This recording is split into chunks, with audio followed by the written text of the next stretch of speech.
इसीलिए भारत सरकार ने और राज्यों ने अपने अपने स्तर पर जिनकी सीमाएं नेपाल से जुड़ती हैं उन्होंने अपनी सीमाएं सील कर दी। देखिए नेपाल में हालत खराब हो रही है और भारत में एक्शन हो गया है। ये नेपाल आप देख रहे हैं कौन कौन से जिले हैं। नेपाल से बिहार के जो जिले जुड़ते हैं वो है पश्चिमी चंपारण, सीतामढ़ी, मधुबनी, अररिया, सुपौल, पूर्वी चंपारण और किशनगंज। ये जिले सील कर दिए गए यहां जो नेपाल से सीमाएं लगती हैं। इसके बाद उत्तर प्रदेश के जो जिले लगते हैं उसमें पीलीभीत, लखीमपुर खीरी, बहराइच, श्रावस्ती, बलरामपुर, सिद्धार्थनगर और महाराजगंज है। साथ ही पश्चिम बंगाल से जो नेपाल की सीमाएं लगती हैं वो दार्जिलिंग और जलपाईगुड़ी, यहां भी पुलिस फोर्स बढ़ा दी गई है, सुरक्षा बढ़ा दी गई है। उत्तराखंड से भी नेपाल की सीमा जुड़ती है, इसमें पिथौरागढ़, चंपावत और उधम सिंह नगर शामिल है। इन सारे जिलों, ये जो आप मैप आप देख रहे हैं, अगर आप देखिए नेपाल का नक्शा आपको नजर आ रहा है, नेपाल के साथ देखिए यूपी की सीमा जुड़ रही है, बिहार की सीमा लग रही है, उधर उत्तराखंड और पश्चिम बंगाल की सीमा जुड़ रही है, यहां सुरक्षा बढ़ा दी गई है। आइए अब आपको सुनवाता हूं एक भारतीय जो नेपाल गया था, नेपाल में उसने हिंसा, आगजनी, मारपीट देखी, वापस लौट कर आया डरा सहमा, रो रहा है, अपनी आप बीती बता नहीं पा रहा है। सुनिए। अभी आप कहां से आ रहे हैं? नेपाल से। क्या स्थिति है दादा नेपाल? बहुत खराब होती, गोली आगे सब जला दे रहे। तो किस लिए गए थे आप नेपाल? डॉक्टर। अभी आप कहां से आ रहे हैं? नेपाल से। क्या स्थिति है दादा नेपाल? बहुत खराब होती, गोली आगे सब जला दे रहे। तो किस लिए गए थे आप नेपाल? डॉक्टर ने कहा। तो आप भारतीय नागरिक को सुन रहे थे जो जिसका डर साफ नजर आ रहा है, वो अपने आप को और अपने दर्द को रोक नहीं पा रहा। इसीलिए भारत सरकार ने बाकायदा दिशा निर्देश जारी किए, एडवाइजरी जारी की है विदेश मंत्रालय ने। विदेश मंत्रालय की एडवाइजरी के अलावा नेपाल में भी बाकायदा ऐलान हो रहा है। दूसरी तस्वीर मैं आपको दिखाऊं, नेपाल में पुलिस भी अपने स्तर पर ऐलान कर रही है और प्रोटेस्टर्स को हटाने की कोशिश कर रही है कि वापस लौट जाए अपने घरों की तरफ।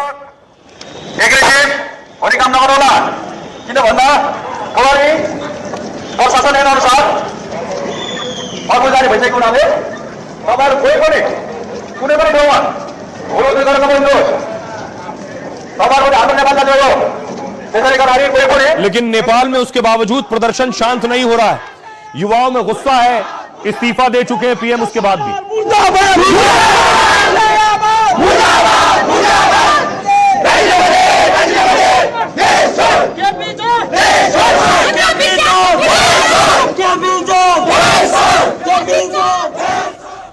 तो आइए मैं आपको दिखाने जा रहा हूं, ये तस्वीर आप देख रहे हैं, ये है भारत सीमा समाप्त यहां हो जाती है, यानी इंडिया और नेपाल बॉर्डर है। इस बॉर्डर पर सिक्योरिटी बढ़ा दी गई है। पड़ोसी देश में बवाल पर भारत अलर्ट मोड पर है। विदेश मंत्रालय ने कहा घटनाक्रम पर हम नजर रख रहे हैं। नेपाल में भारतीयों के लिए भारत सरकार के दिशा निर्देश है, सतर्कता बरतें, घर में रहें, बेवजह बाहर ना निकले। जो नेपाल में सरकार की ओर से भारतीयों को नेपाल न जाने की सलाह दी है। स्पाइस जेट ने काठमांडू के लिए 10 सितंबर तक अपनी उड़ानें रद्द कर दी हैं। भारत ने नेपाल बॉर्डर को सील कर सुरक्षा व्यवस्था बढ़ा दी है और बाकायदा हेल्पलाइन नंबर्स भी जारी किए गए हैं। आइए आपको सुनवाओ क्या कुछ कह रहे हैं सौरभ भारद्वाज और अनुराग ठाकुर। कष्टदायक है, विजुअल देख के डर लगता है। मेरा इतना ही आग्रह रहेगा कि हमारे पड़ोसी मुल्कों में जितनी शांति रहे, भाईचारा रहे, उतना ही भारत के लिए भी अच्छा है, उन देशों के लिए भी अच्छा है। और नेपाल से हमारे केवल रिश्ते दोस्ताना ही नहीं, एक परिवार का हिस्सा है। ये संबंध जो भारत और नेपाल का है वो किससे छिपा नहीं है। इसलिए हम चाहते हैं आगजनी हिंसा ना हो, सामान्य हालात हो, इतना ही हमारा निवेदन है। नेपाल के हालात बिगड़े नहीं है, सुधरे हैं। अगर एक देश का युवा मिलके भ्रष्टाचारी नेताओं के खिलाफ आंदोलन करता है और भ्रष्टाचारी सरकार का तख्ता पलट करता है तो बड़ी बात है। इसका मतलब यह है कि उस देश का युवा जागृत है, उस देश का युवा भ्रष्टाचारियों के खिलाफ आवाज उठाने के लिए तैयार है। तो मैं तो इसको एक अच्छा और शुभ संकेत की तरह देखूंगा। लेकिन सोचिए नेपाल में हालात हैं क्यों, लोगों में इतना गुस्सा क्यों है, युवा खासतौर पर इतने आक्रोशित क्यों है? क्योंकि उन्हें अपना भविष्य अंधकार में नजर आ रहा है। सोचिए जरा, 17 साल में 15 सरकारें बदल गई जिस मुल्क में, वहां युवा क्या करेगा? देखिए ये आपके सामने है, 17 साल में 15 सरकारें। 2008 में राजशाही गई तो 2008 में प्रचंड कमल पीएम बने। उसके बाद देखिए 2009 में माधव कुमार पीएम बन गए, अगले ही साल। अगला देखिए 2011 में झालनाथ पीएम बने, इनके घर में आग लगा दी गई, पत्नी की मौत हो गई। 2011 के बाद देखिए 2011 में एक और पीएम मिल गए, बाबूराम भट्टाराई। 2013 में खिलराज मिल गए पीएम और अगले ही साल 2014 में सुशील कोइराला मिल गए पीएम। इसको मूव कीजिए आगे। उसके बाद 2015 में केपी शर्मा ओली पहली बार पीएम बने। फिर 2015 के बाद 16 में दूसरे पीएम हो गए प्रचंड कमल दहल। 16 के बाद 17 में एक और पीएम शेर बहादुर, इनके साथ भी मारपीट की गई। फिर 17 के बाद देखिए 18 से 21 तक केपी शर्मा ओली पीएम रहे। फिर उसके बाद ओली 2021 में पीएम रहे और 2021 और 22 में शेर बहादुर देवबा पीएम बने। फिर 22 में देखिए प्रचंड कमल दहल पीएम रहे, 24 में भी दहल पीएम रहे और फिर 25 में केपी ओली पीएम बन गए। जिस तरह 17 साल में सोचिए 15 बार जहां पीएम बदल गए हो, वो यही करेंगे युवा। सुनिए जरा, हमारी सहयोगी सिक्ता ग्राउंड जीरो पर है, नेपाल में है। एक तस्वीर आप तक पहुंचा रही है, वो संसद भवन में पहुंची जिसे प्रदर्शनकारियों ने जला दिया कि पूरी तरह से तबाह हो चुका है ये संसद भवन का परिसर। और अभी भी यहाँ पर प्रदर्शनकारी जो हैं, जो प्रोटेस्टर्स हैं, वो घूम रहे हैं और अंदर हैं और हर एक कोने में जाकर वो देखना चाह रहे हैं, देख रहे हैं। अभी भी वहाँ पर आगे अगर आप देखें तो वो पूरा जो एरिया है उसे आग के हवाले कर दिया गया और वो जल रहा है। कागज देखिए बिखरे पड़े हैं, कागज पानी में बिखरे पड़े हैं।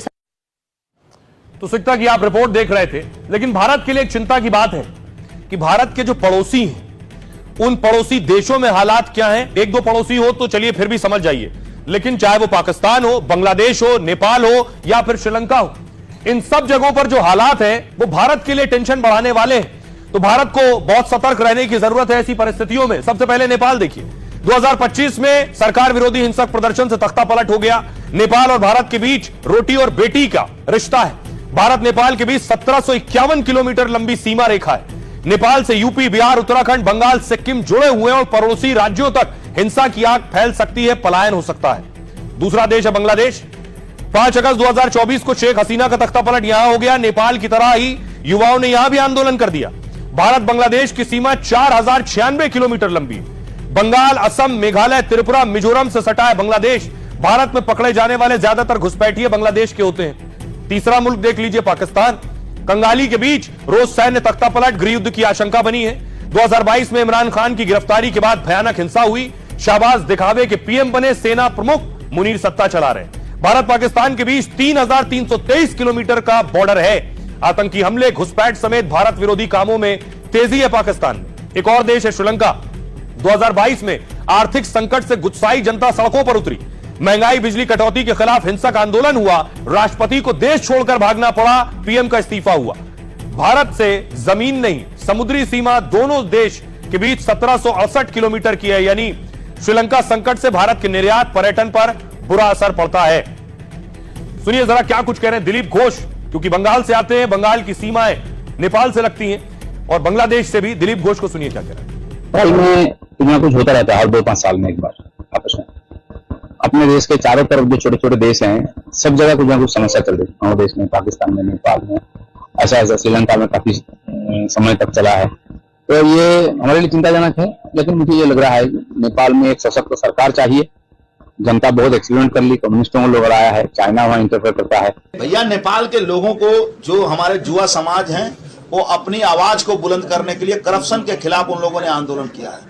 मैं तो सैल्यूट जनाता हूं 18 साल से लेकर 30 साल के नौजवानों को कि बंगाल के लोग इससे शिक्षा लें कि इतना करप्शन के बाद भी बंगाल के लोग आज इस करप्शन के लिए इंतजार कर रहे हैं कि कब इस देश के प्रधानमंत्री कुछ करेंगे। अरे भैया, आपका शासन, आपको न नौकरी मिलती है, ना आपकी बेटी सुरक्षित है, ना आपके बहन सुरक्षित है, ना आपका घर सुरक्षित है, ना आपका आंगन सुरक्षित है, ना आप घर बना सकते हैं, ना आप घर में भाड़ा रख सकते हैं। आप कॉलेज में जाएंगे, बलात्कार होगा आपकी बेटियों का। आप स्कूल। और इस बीच बड़ी खबर आ रही है, आपको बता दें, सीधे नेपाल से आपको लिए चलता हूं। नेपाल तस्वीर आ रही है, मंदिर तक पहुंच गए भीड़, मंदिर में तोड़फोड़ कर रहे हैं। पशुपतिनाथ मंदिर है। अगर युवा प्रदर्शनकारी मंदिर में तोड़फोड़ कर रहे हैं तो फिर ये उपद्रवी, ये गुंडे हैं जो मंदिर के दरवाजे तक पहुंच गए हैं, मंदिर में तोड़फोड़ करने पहुंच गए। देखिए मंदिर के द्वार पर चढ़ गए और भारी भीड़ पशुपतिनाथ मंदिर के बाहर नजर आ रही है।